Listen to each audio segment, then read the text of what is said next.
This was reported on global news. I saw it on Iran International, but I went straight to the source this time. So this student called Mohammad Reza Pezassian, I know I butchered it. He's 41 years old. He was flagged by Canadian officials for his research because it was considered to, my understanding, it could be used to help the missile program in Iran. So they don't know where he is. I don't know. They don't know if he's still in Canada or if he fled back to Iran after this. But there have been concerns that the regime has sent people in the past to Western universities to learn stuff to help the missile program and maybe the nuclear program as well. So I thought this would be a good thing to bring this to your attention, Armin, and so we could all discuss this because this is pretty, and I always say this is pretty interesting, but this is pretty interesting. So this is a 40-year-old Iranian PhD student, Mohammad Reza. I have to see his name in Persian. I'm gonna butcher it as well because it's written in English. If I see the written in Persian, I would be able to probably read it better. Mohammad Pak. I don't know what it is. So yeah, so they're a national security threat. Officials warn his aerospace engineering studies will result in an intangible transfer of technology to advance Iran's ballistic missile and drone programs. So he is an, I don't know what this is. So an Iranian company. Okay, so he works at an Iranian company sanctioned by Canada for links to weapons of mass destruction. Why was he even allowed to come into the university if he was working there? His academic references in Iran are also tied to military rocket research. What the fuck? Why did you allow him to come and study all of this shit in Canada if he had all of these ties? Oh my god. He began this is crazy. Like, you already had all of this information and you still told him, you gave him all this knowledge. He began online studies in 2023 and is currently in Canada. Oh, okay, get him then. Exact location unknown. He tried to sue the government over visa delays. What, you can do that? But a federal court judge dismissed his case on June 9, 2026. Global News broke the story on June 24th, 2026, and all parties have refused to comment. So I don't know. Should it be? I think it should be illegal for students who are from countries with governments that are hostile to the West to be able to learn these stuff. Am I being too extreme on this? I think it should be illegal. But can you actually like filter for that? Let me see what other people think. We have lots of twos in the chat. Jeffrey is first. So this is tragically not new, right? I mean, one of the ways the Mullah regime was able to develop the ultra-hardened, ultra-high performance micro-reinforced concrete used to harden their underground nuclear facilities was with assistance out of Ukrainian, or out of, not, forgive me, not Ukrainian, Canadian universities. My God, Slava Ukraini. I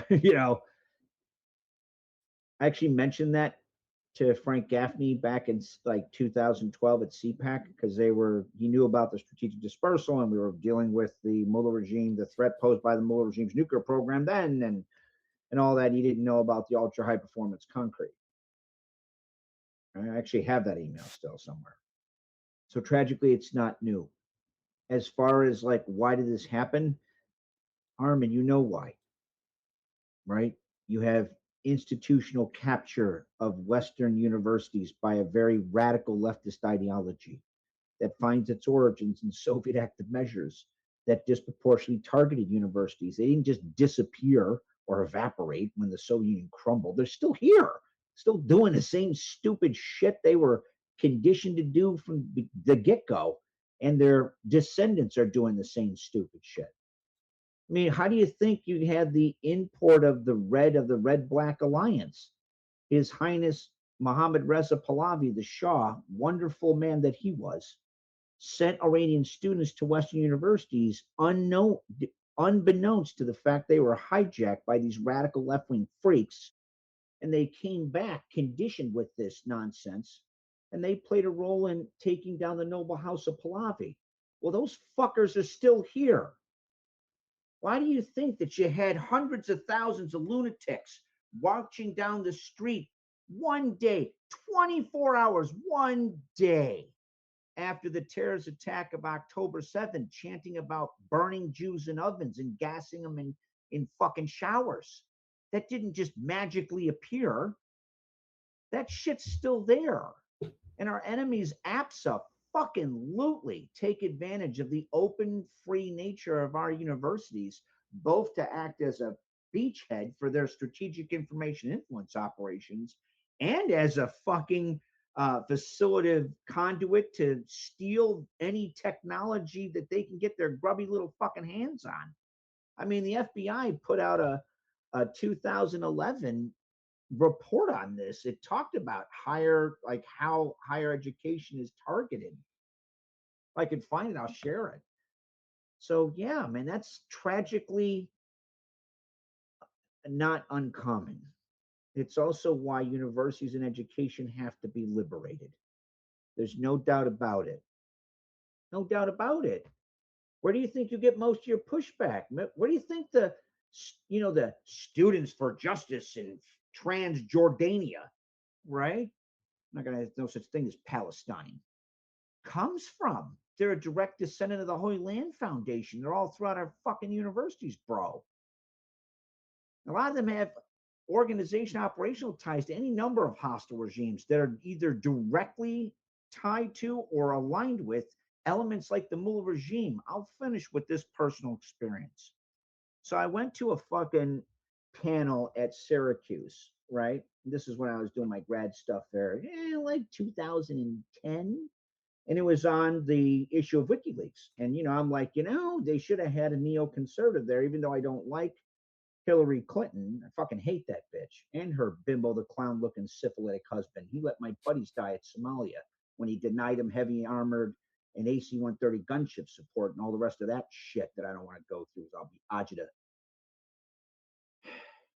I very much appreciated, at least superficially, the concern regarding WikiLeaks. And so there was this radical leftist professor. He's like, we should have had a neocon like you on the panel. I walked up to him. We had a discussion. We went out for chocolate coffee at Fagan's. And he asked me in no uncertain detail if he's like, how do you guys, I'm like, I don't work for the city. He's like, so he's asked me a question about his deep concern for his personal safety because he had called out the chancellor of SU at the time.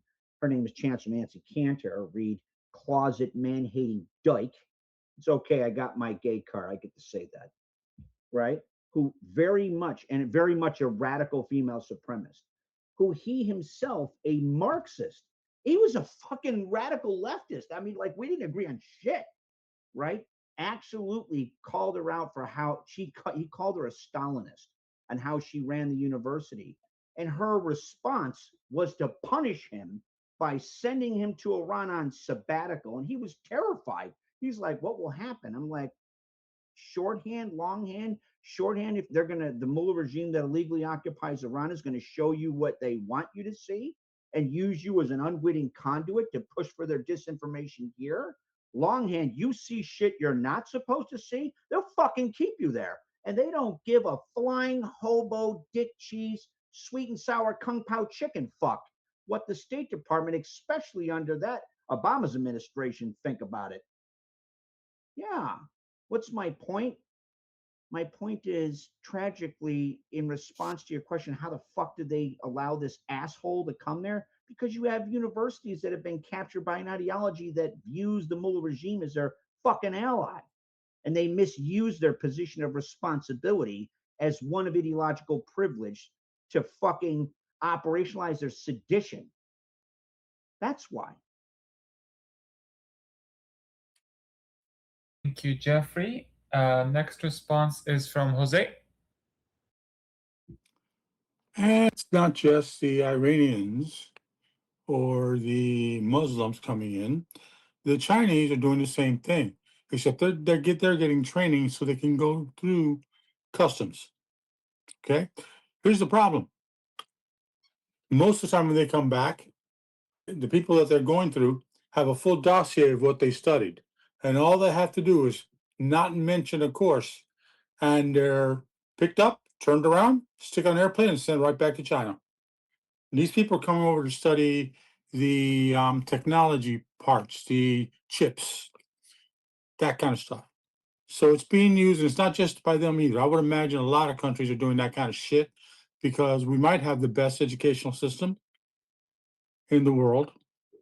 And yeah, it's being done. I wouldn't be surprised if a couple of Cubans that have come in through the back door recently are doing the same thing. Who for? I don't know, but it wouldn't surprise me. Okay, next, Monkey. I would also like to point out the side of the funding. These universities are funded by these outside places. I've spoken about it before. When you have billions upon billions of dollars flowing through NGOs into NGOs and colleges, the NGOs fund student groups, and the colleges get direct funding from these groups. You have an incentive. You want to have it, create an incentive. The incentive has been in these universities to get massive amounts. They actually don't need Pell Grants. They don't need the grants. Just off the billions that they get from the outside, that's how they get in. That's how they get these university students in. That's how they excuse them. It has a lot to do with funding. That's why we spoke about this before, that we should do what was being done with Code Pink to a whole bunch of any university that had Code Pink, study everything that they got. Not just Code Pink, because Code Pink goes into the university, but every NGO like Code Pink that went into any university should be studied, should be heavily studied. Look at their funds, do what they call discovery, look at their ties, see where go discovery into their finances, and I think you're going to find a lot of dirt. You'll find so much dirt. No, I'm about to chimp out. You people got to go. What are you doing, Department of Justice? What are you doing? Pam Bondi should have done this. Whoever is now, I hope you're doing it. I hope you keep going into Code Pink, but Code Pink has a lot of parallels. Every parallel to Code Pink should be heavily studied. Their finances should be heavily studied. It's not good enough to go into Hassan's funding. Go into who funds Code Pink. Who funds the guy that funds Code Pink? Who do these people talk to? Because if Hassan is talking to the Houthi pirates, Tim Houthi Charlemagne, or whatever he calls himself, and they're doing interviews and doing that kind of material support, that's just the tip of the iceberg.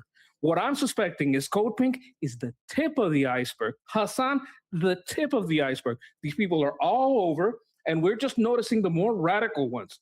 I bet these people have their fingers in a lot of pots. And some of those pots are material support to terrorism. All right, thank you, Sketch. Next to reply is Halda. Hi, all. I'm actually doing a YouTube series about this. I'm working on the introduction right now. But if you look at this particular website, that is presented by the US Department of Education, you're going to see that our educational system, and not only our educational system, is heavily controlled, I suppose, if you'd like, for lack of a better word, by foreign interests.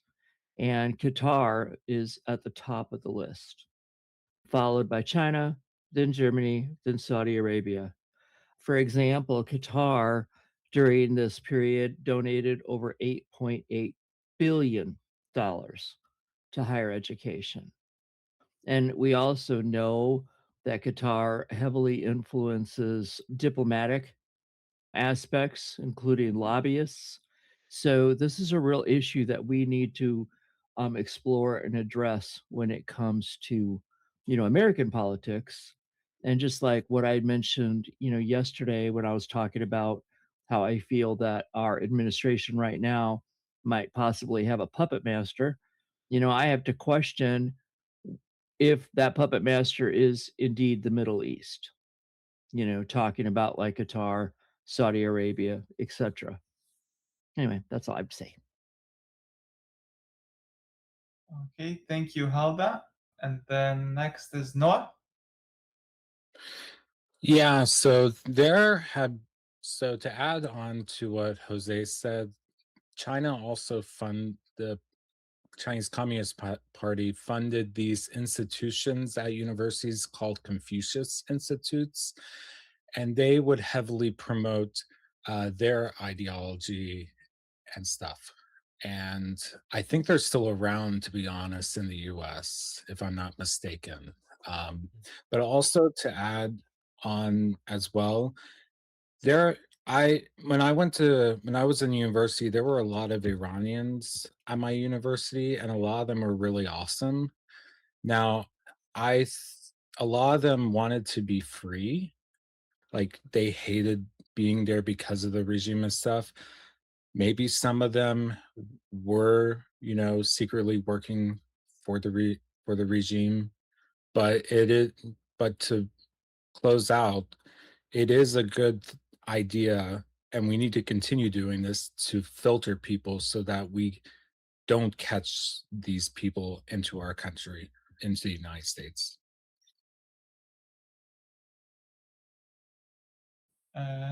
Okay, I think that's all of the responses for this topic.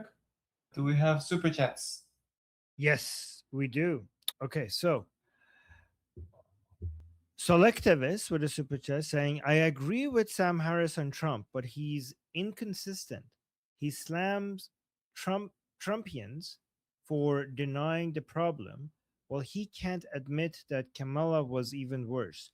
Ooh, that's actually a good point on him not admitting Kamala was worse, whatever criticism he has from Trump. That's a good, I haven't watched that video yet, but I'm going to keep that in mind. I'm going to look for that to see if that inconsistency. I think Sam Harris really, really, really hates President Trump. Like he really hates him. He doesn't think anything could be as bad as President Trump. That's my understanding of what he thinks. And yeah, thank you, by the way. He has complimented him here and there, but I think that might be just to get away from the TDS accusation. I don't know, but we'll see. He did praise him for starting the attacks on the Islamic Republic. All right, and then we have Kay just became a member. Well, thank you so much, Kay, for becoming a member. Oh no, Lou and Kay. Yes, this is. Oh, I know you guys. Lou and Kay, two people, one account. Appreciate becoming a member. Welcome to our group. And then we have Shauna. Shauna, come join us in the discussion group. Shauna with the super chat. Is she here? No, she's not here. Saying, Grease Monkey, don't forget that the leftist activists, the leftist activist judges that keep blocking stuff. Monkey, Grease Monkey, don't forget that. And he's saying yes. Yeah. By the way, the Grease Monkey is going to have his own segment on our YouTube channel. After the me and Ali segment, after Ali segment, and he's going to be doing a lot more American politics, focus a lot more on American politics in his segment in relationship to whatever else is happening. And I would love it if we could get a UK segment. I have this person here, Neil Bunny, who I'm hoping we could convince to do that segment. But so far, I have been unable to convince her to have her own UK segment. But yeah, if we get the UK segment, then will we be complete? And thank you, Shana. And then we have Fleshy Interloper. Thank you so much for the super chat saying, no such thing as free money. These are not gifts from Qatar, PRC, etc. Exactly. These are not free gifts. They want every time they're giving you something, you always have to ask, oh my God, what the fuck are these people getting in return? Like, and it cannot be good and it cannot be in our favor. Also, when it comes to no such thing as free money, it's also no such thing as free services. There is no such thing as free education, free healthcare. If somebody has to work for it, it's not free. And then confetti, Fleshy Interloper getting us to our goal with the confetti. Thank you so much, Fleshy Interloper. And then always supporting us. Thank you. And then Alexia with a super chat. Alexia, thank you so much. Oh, this is a question for Jeff. So Jeff, Alexia is asking a question saying, why is there a nuke pointing at Poland? And how many people know June 30th Popov is against white people? Confetti. Okay, so I think Sketchy beat you to it, but thank you. Jeffrey, how do you respond to that? So I think she asked in chat with regards to North Korea.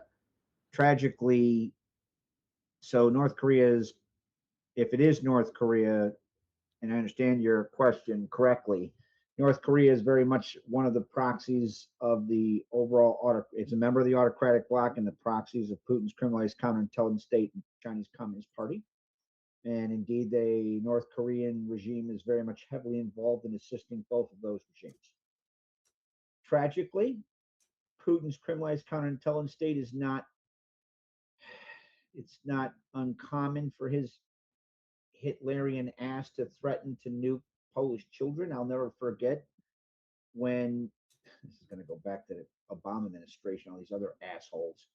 So Poland has been an unbelievable ally for the United States, and the current administration loves them. They very much refer to them as like European Texas, right? They're hardcore.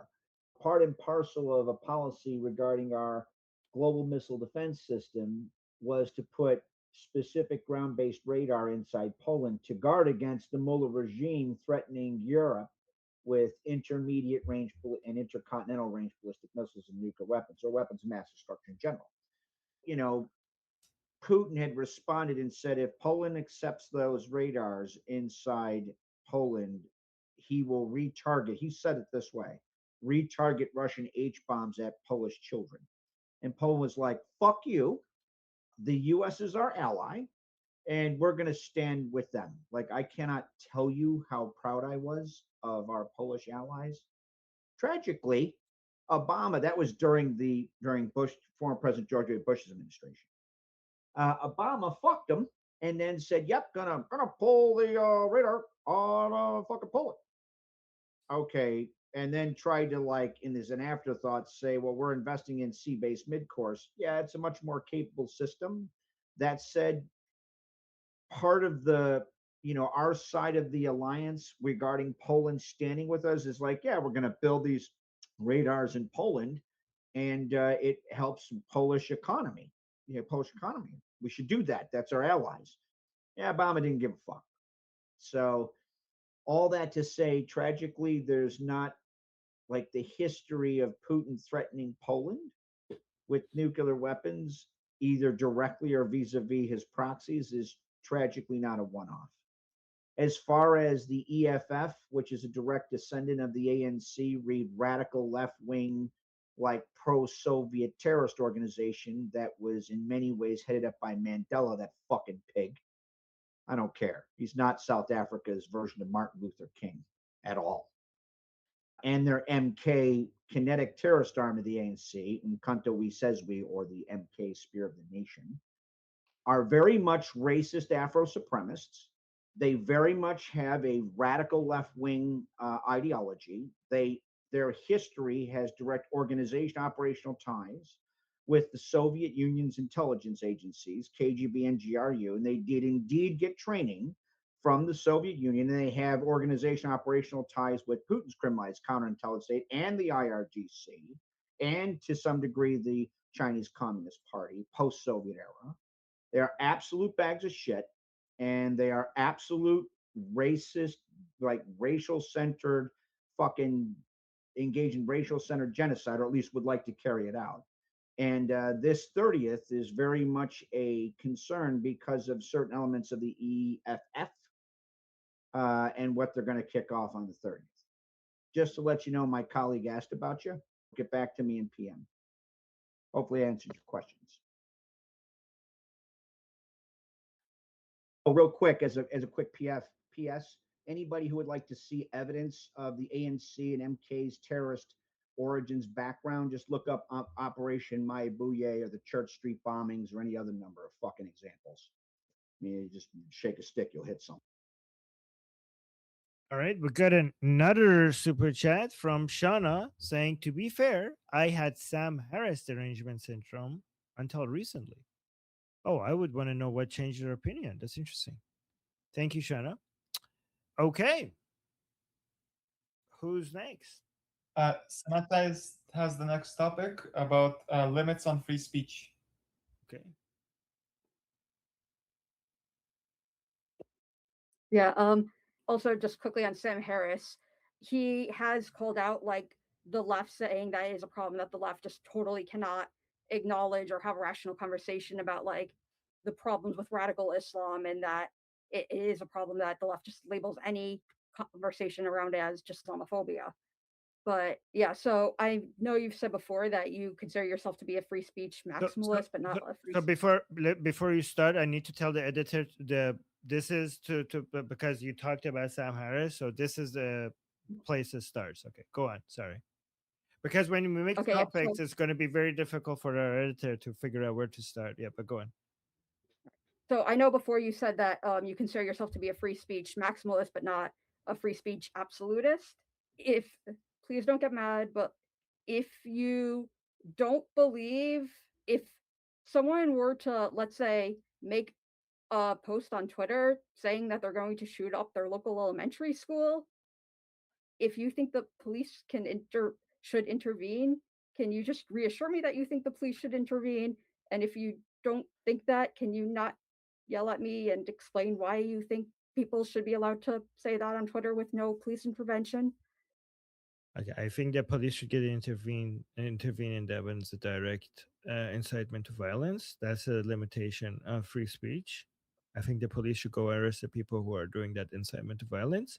And I want to clarify to our audience that the reason why Samantha is telling me not to yell at her and be angry with her is not because I'm secretly being abusive to her. Okay, it's okay.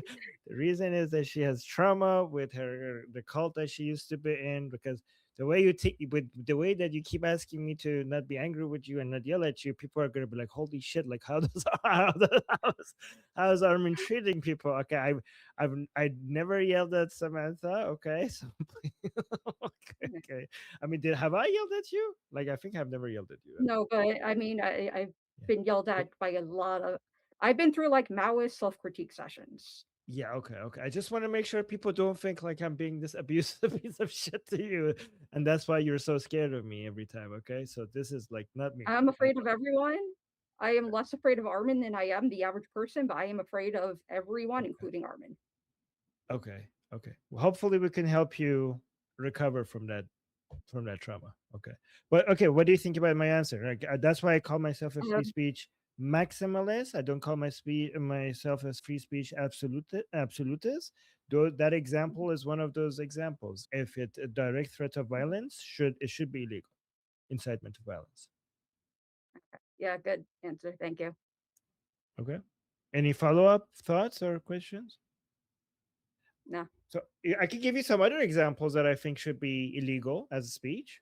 So I think if somebody says like, "Hey, this cures cancer, buy it from me," and it doesn't, that should be illegal.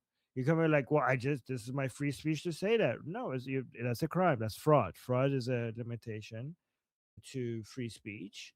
If I lie about you, okay, purposefully lie about you, and it causes damages to you, that's not a criminal violation, but that is a civil case. You should be able to sue me for damages if I purposefully lie about you, and you have material costs associated with my lie. You should be able to sue me and get compensated for that. That's another limitation, for example. Okay. Anybody else agrees or disagrees with this? And here's what I think. I think America gets it really good. Okay, I think the American standard is a really good standard for free speech. So America doesn't have absolute free speech, but they have more free speech than anyone else, and I think that they got the right amount of free speech.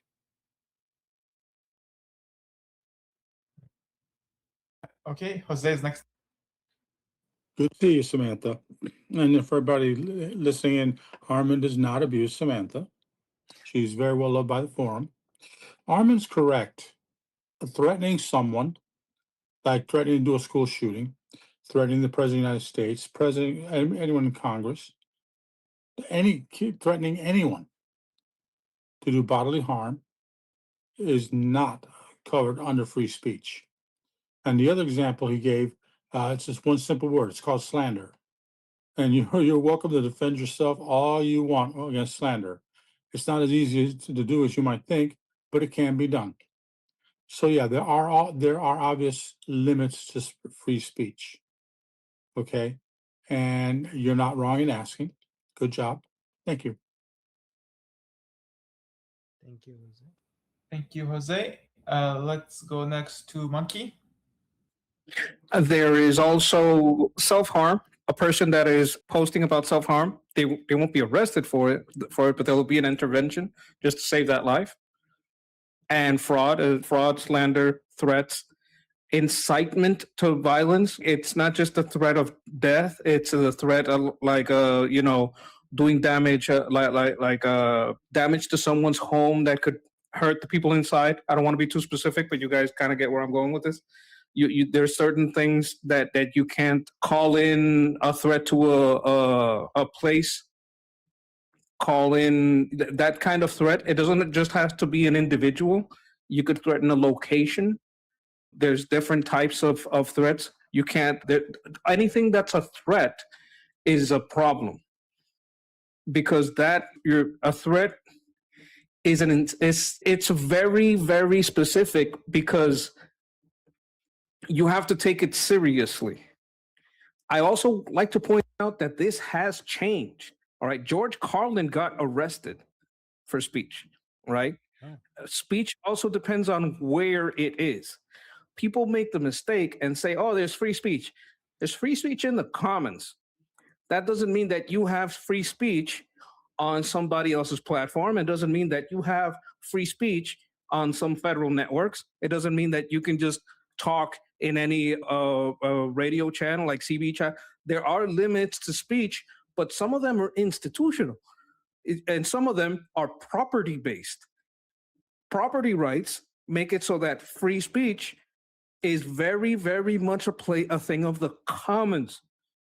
I can't go to Armin's house, start talking about whatever I want, start screaming, I have free speech. No, this is my property. And you can't just chimp out here. You have to have respect here. If you're chimping about the wrong thing, the right thing, I'll chimp out with you. But you can't just go crazy here. So you have to respect people's property.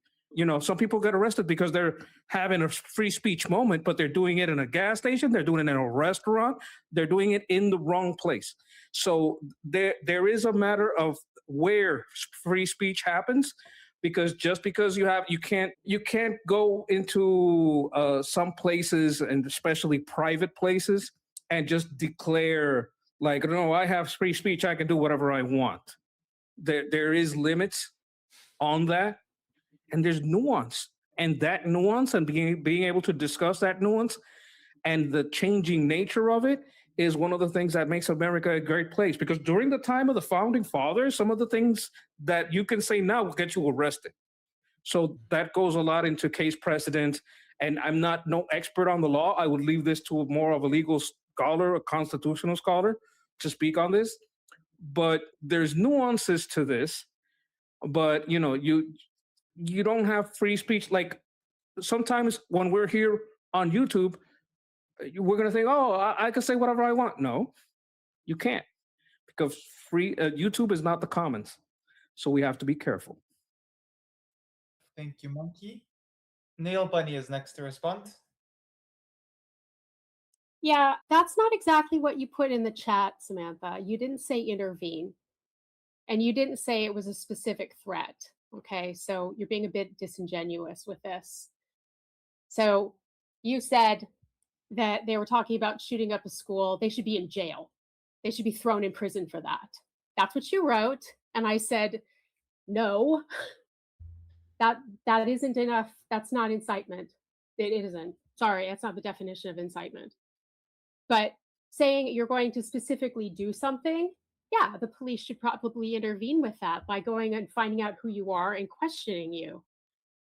Very different from a woman saying something, it wasn't incitement, and being actually thrown in prison. So please be honest, okay? And I do know that that was directed at me. And I think you're quite vindictive, actually.